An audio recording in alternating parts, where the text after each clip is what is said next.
Всем привет! Сегодня с нами Леночка, и у нас с вами окрашивание седины.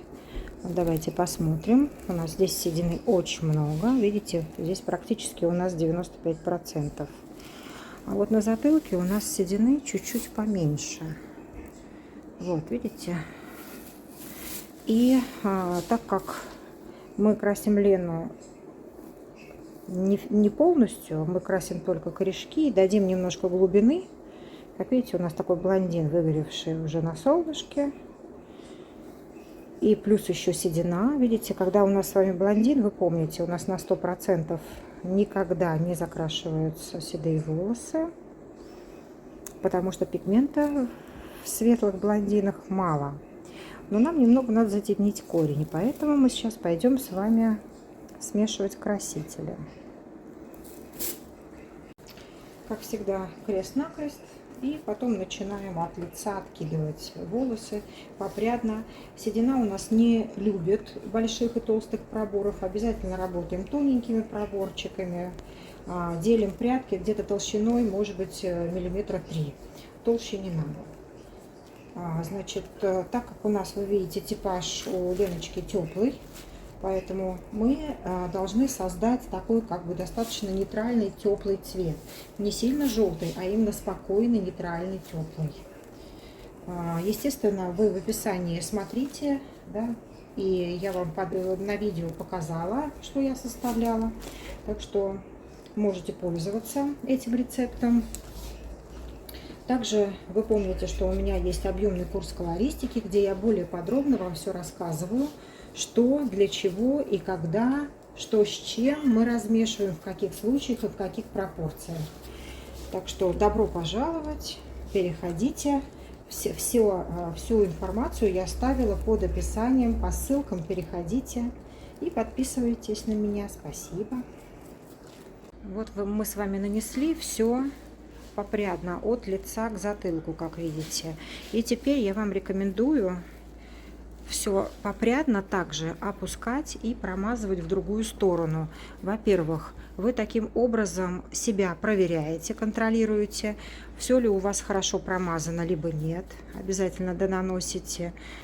Вы все донаносите более тщательно, потому что у нас с вами седина, она любит утопать в краске. То есть красителя должно быть много. Поэтому мы с вами наносим сначала в одну сторону, так же как спецблонд, он тоже любит много-много краски. И потом также мы с вами идем и наносим все попрядно в другую сторону. Вот таким вот образом. И так как на лице совершенно неудобно, да, когда волосы, и мы с вами от лица тоже все попрядно. Чуть вот так я покажу. Все попрядно от лица, хорошо промазываем повторно. То есть вот у нас с вами сразу же идет одно нанесение от лица на затылок, и второе нанесение красителя это с затылка к лицу. За счет этого будет у вас контроль, не забывайте, и еще плюс дополнительное нанесение, то есть нанесение погуще.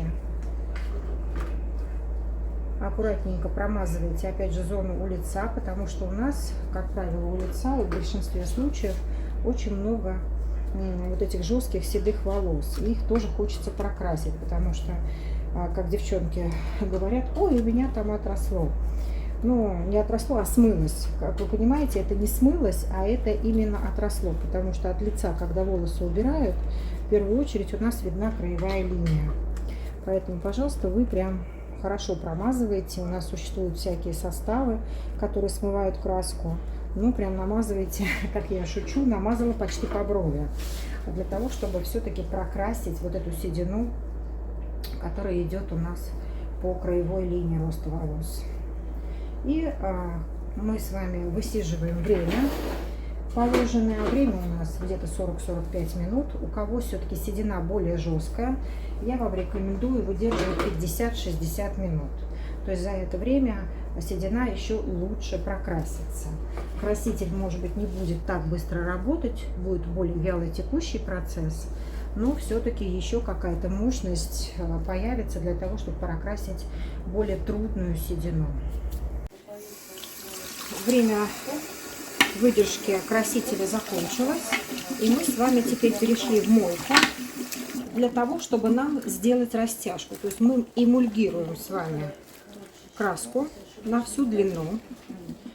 Аккуратненько все растягиваем краситель. И нам с вами, после того, когда мы растянем краситель, надо будет полежать еще в мойке где-то минут 5-10. Все зависит от того, какой вы хотите получить насыщенности оттенок. Нам надо придать легкую растяжку цвета, то есть немножко выровнять и освежить оттенок. Поэтому, наверное, мы полежим минут 10. Все очень аккуратненько растягиваете, больно не делаете. Растягиваем вот таким вот образом краску на всю длину.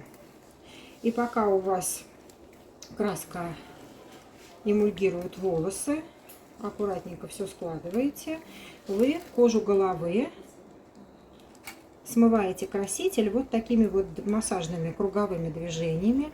Мы краску смываем с кожи головы, то есть и называется эмульгируем тоже, для того, чтобы не осталось пятен. Вот таким вот образом, видите, я сняла краску. Если у нас что-то остались, какие-то пятна, мы с вами домываем, уже специальные есть средства для снятия краски с кожи головы. И вы никуда не уходите. И обязательно мы с вами волосы каждый раз теребим, да, для того, чтобы у нас эмульгирование равномерно ложилось. Вы помните, что вода у нас хороший проводник, и поэтому у нас с вами волосы немного подтонируются. Смываем вот таким вот образом краску с кожи головы. Если у нас остался чуть-чуть ободок, мы с вами сейчас его просто специальными составами помоем. Ну а за это время пока волос у нас чуть-чуть будет тонироваться. Лежим вот так вот в моечке. Ну, давайте оценим теперь результат. Вот я вам показываю, как выглядит у нас цвет. Видите, корешочки, так, как всегда, не передается у нас оттенок. Корешочки такие более бежевые получились. Сейчас попытаюсь настроить. Ну вот, смотрите, видите? То есть глубина появилась и плавный переход к более светлым волосам, то есть к более светлой длине. Очень мягко смотрится. И здесь еще большой плюс за счет седины. Седина у нас идет как блики, то есть вот этот вот, или как выгоревший эффект. На мой взгляд, очень красиво. Даже мелирование делать не надо. Вот этот вот перелив за счет седины, он добавляет объем волосам, живость. Ну и главное, игру цвета. Вот обратите внимание, вот у нас волосы удлиненные, как видите. И красиво вот так вот по всей длине смотрится. Еще раз я вам покажу. Прокрасилась прекрасно. Шикарно просто. Видите, глубина есть у нас цвета. Так, вот так, вот так. Не то показываю вам. Видите, обратите внимание, за счет седины какая получается игра цвета. И цвет очень красивый, такой спокойный, бежевый получается. Так что рекомендую. Но имейте в виду, бежевые цвета можно получить только на седине с большим процентом. Если у вас маленький процент, у вас, конечно же, будет уходить в рыжинку, в желтый, поэтому тоже это учитывайте.